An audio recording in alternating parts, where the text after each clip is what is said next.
అందరికీ నమస్కారం. నా పేరు doctor K Satish Kumar, speciality orthopaedic surgeon, వీనేన్ హాస్పిటల్స్, బేగంపేట్.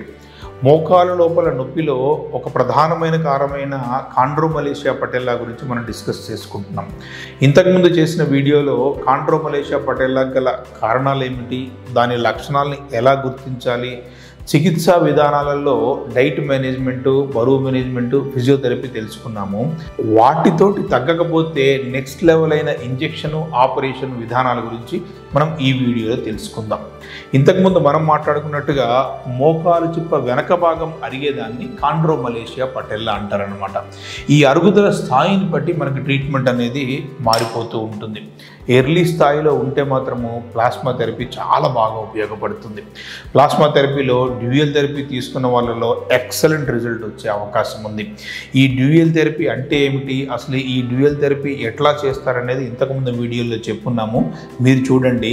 క్లుప్తంగా ఇక్కడ చెప్పాలంటే అరుగుదలలో ఉన్న ఫ్రిక్షన్ తగ్గడానికి మనము ఆయిల్ని ఇస్తాము, కార్టిలేజ్ పెరగడానికి ప్లాస్మా థెరపీ చేస్తామన్నమాట.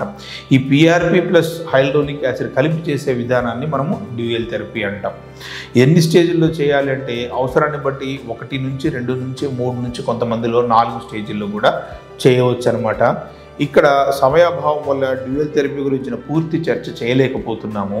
తర్వాత ఇంకా ఇంజెక్షన్ థెరపీలో మెరుగైన ట్రీట్మెంట్లో బీమ్యాక్ థెరపీ కూడా ఉంది అనమాట. బీమ్యాక్ థెరపీ అనేది కూడా ఒక రకమైన రీజనరేటివ్ థెరపీ, ఏమాత్రం సైడ్ ఎఫెక్ట్స్ లేని థెరపీ, సింపుల్గా అయిపోయే థెరపీ. అన్ని రకాల రీజనరేటివ్ ట్రీట్మెంట్లో కన్నా కానీ ఎక్సలెంట్ రిజల్ట్ ఇచ్చే థెరపీ పేరు బీమ్యాక్ థెరపీ.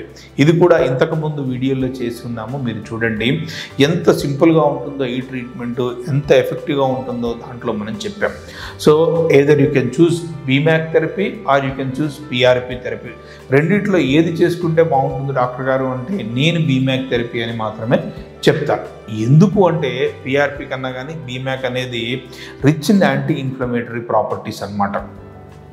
మరి ఎవరిలో పిఆర్పి చేసుకోవచ్చు, ఎవరిలో బీమ్యాక్ చేసుకోవచ్చు, ఎవరిలో ఆపరేషన్ చేయాల్సిన అవసరం పడుతుంది అనేది మీ ఆర్థోపెడిక్ డాక్టర్ గారు నిర్ణయం చేస్తారు. దాన్ని బట్టి మీరు ఫాలో అయిపోండి అనమాట. తర్వాత ఆపరేషన్ విధానంలో కాండ్రోమలేషియా పటెల్లాని తగ్గించడం. ఇక్కడ మనము కాండ్రోమలేషియా పటెల్లాకి సంబంధించిన ఇన్వెస్టిగేషన్స్లో ఎంఆర్ఐ, కార్టిగ్రామ్ కానీ ఎంఆర్ఐ కానీ చాలా ఉపయోగపడుతుంది అనుకున్నాం. దీంట్లో ఏం చేస్తారంటే మనకి ఎక్కడెక్కడ కార్టిలేజ్ లాస్ ఉంది, డిఫ్యూజ్గా లాస్ ఉందా అంటే మోకాలు చిప్ప మొత్తం లాస్ ఉందా, మోకాలు చిప్పలో ఓన్లీ కొంత భాగం మాత్రమే లాస్ ఉందా, కొంత భాగమే లాస్ ఉన్నప్పుడు ఎంత డెప్త్ వరకు లాస్ ఉంది అంటే ఆ కార్టిలేజ్ సొసైటీ గ్రేడింగ్ ప్రకారం దాంట్లో గ్రేడ్ 1, 2, 3, 4 ఉంటాయి. ఆ గ్రేడింగ్ని బట్టి ట్రీట్మెంట్ అనేది చేస్తాం. ఎర్లీ స్టేజ్లో ఉన్నప్పుడు ప్లాస్మా థెరపీ ఉపయోగపడుతుంది, కానీ డీప్ స్టేజ్లో ఉన్నప్పుడు, చాలా లేట్ స్టేజ్లో ఉన్నప్పుడు, డీప్గా కార్టిలేజ్ లాస్ ఉన్నప్పుడు ఒక్కొక్కసారి కీహోల్ ఆపరేషన్ చేసి ఆ ఏరియాని డిబ్రేట్ చేసేసి ఇట్లా మోకాలు చిప్ప ఒక భాగంలో ఒక పర్టికులర్ ఏరియాలో కార్టిలేజ్ పోతే అది ఎక్కడి నుంచైనా కార్టిలేజ్ పీసెస్ తీసుకొచ్చి మళ్ళీ అక్కడ పెట్టి కుట్టేయచ్చు. లేదా మనము ప్లాస్మా థెరపీని ఒక చిన్న ముద్దలాగా చేసి ఆ చిన్న స్కాఫోల్డ్ పెట్టి చిన్న ఆయిల్ మన జిగురు లాంటిది పెట్టి దాన్ని అక్కడ పెట్టవచ్చు. దీన్ని కీహోల్ ఆపరేషన్లో చేయొచ్చు, ఓపెన్ సర్జరీలో కూడా చేయొచ్చు. అక్కడ ఉన్న డిఫెక్ట్ని బట్టి మనము నిర్ణయం తీసుకోవాల్సిన అవసరం ఉంది అనమాట. సో అరుగుదల స్థాయిని బట్టి మనం ట్రీట్మెంట్, చికిత్సా విధానాలు అనేది మనం తీసుకోవాలన్నమాట. ఇది ఒకరోజు మ్యాక్సిమం, రెండో రోజు హాస్పిటల్లోంచి ఇంటికి వెళ్ళిపోయి మళ్ళీ దైనందిన జీవితంలో ఉన్న కార్యక్రమాలన్నీ మనం చేసుకోవచ్చు.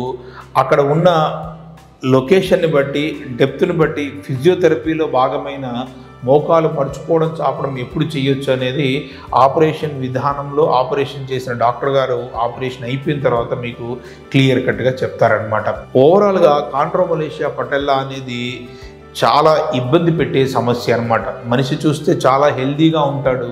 2206 ఎముకలు ఉన్న దాంట్లో ఒక్క ఎముక కానీ లేకపోతే 2 మోకాలు చిప్పలు కానీ ఇబ్బంది పెట్టి మనిషి సాఫీగా పని చేసుకోకుండా చేస్తూ ఉంటుందన్నమాట.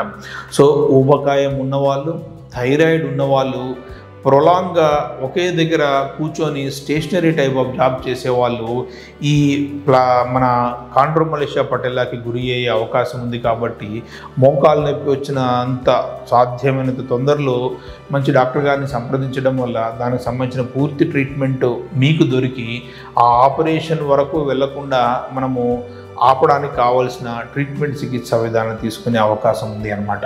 అందరికీ నమస్కారం.